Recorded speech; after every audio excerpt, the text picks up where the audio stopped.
Hello, dear aquarist.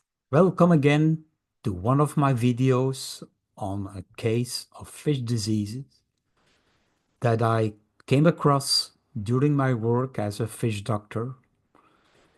And I share them with you because I want you to learn to understand fish diseases, how to diagnose, how to treat, and also some suggestions about prevention. I hope this helps you to understand how to work and deal with fish diseases so we can become a better aquarist, a better fish keeper, and have an interesting and happy hobby of keeping fish. So I share you my PowerPoint of this case of a puffer fish, a tetraodon, now called Dichotomyctere. What a new name it is. Had a serious infections of gill flukes. Something interesting to show in a video. Of course, I also talk about gill flukes and other parasites, bacteria and worms in my books on fish diseases. I hope you have them or you got them in your language. They are available. See my link below where you can order them. Go below. Here we see the puffer. They usually come from wild. This kind is a wild collected puffer. And you can see that some are skinny. Let me show you again. And those which are skinny, like here, they are chased away by the healthy ones, the bigger ones which have maybe less infection. And the weaker ones, well, they will have less chance to eat. They will be outcompeted for the food because they are weaker, and they will become less nourished and probably will die in the coming weeks.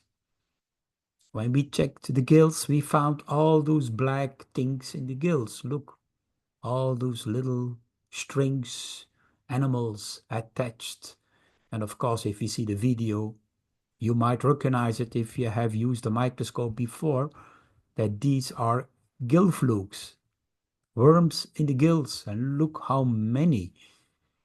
Well, this is here on the next video also to see. You can see the damage here, the bacterial infections that come here also. Bacterial infections starting to get into the gill and damage the gill tissue. Well, the gill tissue is damaged by the flukes, which are attached with hooks and causing serious damage, or bacteria can further on infiltrate and cause more damage.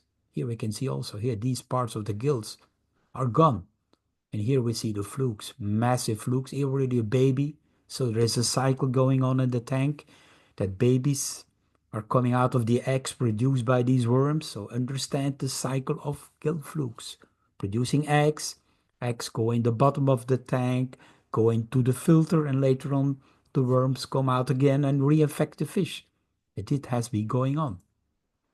At the same time, we found a tubercle, most likely Mycobacterium, encapsulated in the gut. So another problem that has an impact on the health of the fish. So logically, the treatment for the puffer or tetradon, of course, they come from the wild. They can suffer from worm infections. And in this case, a severe gill fluke infection can be caused the severeness due to overcrowding, bad handling, stress, but certainly a lack of quarantine procedure.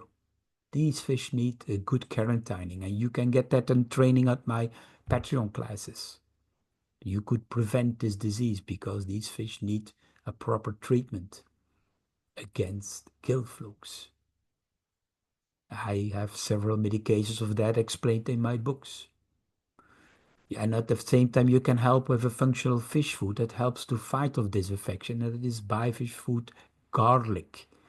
That helps the gill tissue, particularly with gill flukes. And treatments, well, there are many different treatments available in my books. One of them that used to be working is praziquantel, but sometimes it doesn't work. And then you have to look at other kinds of medications. Look in my books. I have several suggestions for that. Here are my books, and the link is below where you can order them. At my Patreon classes, I also explain about diagnosing fish, quarantining fish, treating fish, preventing diseases. All you can get to learn about caring about your aquarium fish. So I hope this teaches you an interesting disease on severe infection of gill flukes.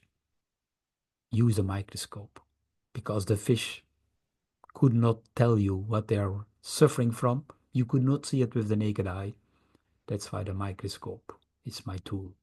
Should be yours when you want to be a professional in the industry, in the pet shop, or even in the hobby. Try it. It's not difficult. Thank you for watching and subscribe to learn more.